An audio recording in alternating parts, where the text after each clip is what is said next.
there, cats and kitties. I am the Blues Man, Johnny Blues, and with this video, I'll be discussing my thoughts on Episode 4 of the anime series, Log Horizon 2. And I have to admit to being somewhat surprised that it wasn't actually Christmas time in the last episode. You know, it's that time of year and everything, but we find out in this episode that Christmas is still very much 5 days away, and I'd actually thought the holiday was already upon our characters. But I think it's hilarious that we begin by finding out Sujiro wants to basically have, instead of chicken, in lieu of chicken, salmon. He says he thinks of salmon this time of year, and I'm glad I'm not the only one sort of scratching my head at that. The characters surrounding him are all kind of like, okay. But the majority of this episode really focuses on Akatsuki's mulling over her seeming lack of strength, or at least that's her perception, you know, that she's not really good or strong enough to be by Shiro's side, whether that means romantically or whether that means as his, you know, assassin sidekick or follower. Even in the background, she says she doesn't feel like she's adequate enough. She's really going through this sort of self-consciousness that everyone pretty much is getting a beat on, which is surprising because even they, you know, themselves have to admit that she keeps to herself so much. It's usually hard to know what she's thinking, but in this case, she's wearing it plain as day on her face. And it seems as though that this is rubbing off maybe a little bit on Linesia, because of course we know that every day, as Shiro is asking her to do so, Akatsuki's paying visits to Linesia, and it seems like Linesia, you know, we get some words in this episode from her that as a person of the land, looking at these adventurers and their emotions and all these different aspects, she really cannot understand the human quotient because she is a person of the land, and to her, you know, people's emotions having to be plain stated about how they're feeling and all these things, all these thoughts that go into human behavior, they just don't make sense to her. And I have to wonder, there's a point where in this episode you see Linesia kind of trying to reach out to Akatsuki and say, listen, I want to thank you for being my friend, for coming and spending time with me so often. And Akatsuki, because of her mood, she kind of backpedals and overly goes, you know, to great lengths to insist that she's only doing this as part of her job. You know, this was just a request, something she had to fulfill. And I have to wonder if there would have been a, you know, bridging of those gaps in the doubts that Linesia has, maybe they wouldn't be so pronounced had Akatsuki accepted the thank you graciously and said, you know, I don't mind coming and hanging out with you, that kind of thing. Could this have, you know, ramifications in the future if there's a divide forming between her sort of, you know, interactions with the adventurers and such like that? Could that happen? I mean, we know that she's sort of feeling attracted to and attached to Krusty, who also seems, while he's off dealing with the goblin hordes and everything like that, to kind of be daydreaming and in a world of his own. Maybe he's thinking of her as much as she's thinking of him, and maybe that'll, you know, be the effect of bridging of that gap. Who knows?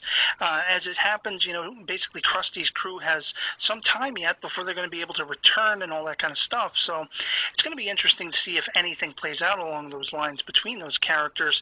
As for, you know, potholes in the future or icing on the cake. And then, of course, we have Shiro's powwow over the comm with Nyanta, after Nyanta very interestingly assures with Roderick that Shiro's plan or order, whatever you want to call it, involving lots of phantasm and treasure class items, will be carried out to the letter to Shiro's design. And of course, Roderick then questions Nyanta about why there was the inclusion of a sort of flavor code added to all of this, and Nyanta's very reluctant to answer. He basically just goes about eating his ramen, and I'm just kind of like, I wonder what that's all about. You know, what exactly does that signify? I guess we'll find out at some point. And then, of course, we have some pretty comical confirmation that Marielle does, in fact, like Naosugu in her wanting to buy him a small Christmas tree as a, you know, means of a gift because he's probably going to be missing Christmas due to the raid that's unfolding with he, Shiro, and everyone else. And this is a fact that Naosugu himself sort of laments over to Shiro after his talking to Nyanta. And I have to wonder the way Shiro sort of looks skyward, you know, is he wondering if this was all the right choice to make? Is he wondering if this was perhaps a mistake going on this raid at this given time, even though necessity, according to him, bore that this needed to be done at this very time?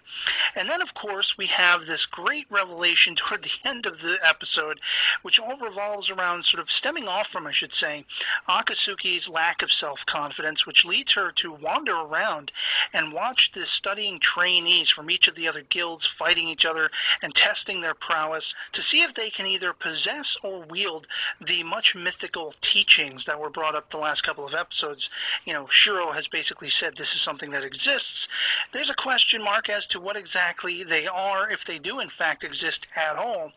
And this is a power set that Akatsuki very much feels like she needs to, get to that point before she'll be worthy of being by Shiro's side, or perhaps have Shiro fall for her and stuff like that. And it was interesting to see that Shiro actually was asking after her, unbeknownst to her, to Nianto and all that stuff. But through the course of this, we are introduced to Kyoko, one of Sujiro's guild, who is their premier fighter, who is peaked out level-wise, and whom, while basically going to secure Sujiro's salmon that he wants for Christmas, is approached toward the end of the episode in this dark alleyway by this huge, hulking, malevolent baddie who we are told is named Enhart Nelreth, a ninja, and apparently a person of the land. We've seen this guy a few times in these episodes. He was the guy at the top of the mountainhead, basically screaming down to the adventurers to watch out, that kind of thing. He's the guy Akatsuki walked past out on the street after going to the weapon shop in another one of the episodes. This guy basically pulls out his long ninja blade and goes all Sephiroth on Kyoko. He impales her in a 1-2 motion that is so quick, it's over and done, said and done within the blink of an eye. And this is the first time, as per the camera panning down to the ground, we see blood being drawn within this MMORPG confine, this entire virtual world, whatever it is, this other plane of existence, whatever this environment happens to be. This is highly significant. And basically, as this guy goes to turn and walk away, we see that Kyoko's left for dead, lying in the street, going unconscious, and I'm just, my jaw is dropped and I'm speechless. I am stunned by this event, because how could this person of the land even instigate a fight within the confines of a safety zone like this, number one? But number two, how could he seemingly take Kyoko's life? I mean, there was no respawn, no rebound. Kyoko had no chance to fend off this guy's attack, and she's left down for the count. What new evil is this that Shiro and the rest of these characters are going to have to contend with now, with everything they've already got going on?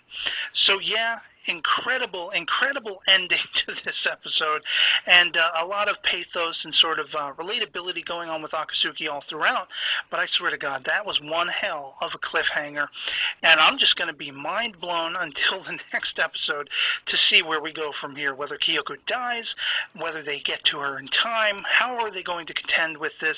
Will the raid be called off in lieu of this event and have all of Shiro and his clan and everyone returning home to figure out what's going on? I'm just stunned and amazed. So yeah, otherwise I hope you enjoyed the video and that it finds you well, and I'll catch y'all later. Peace.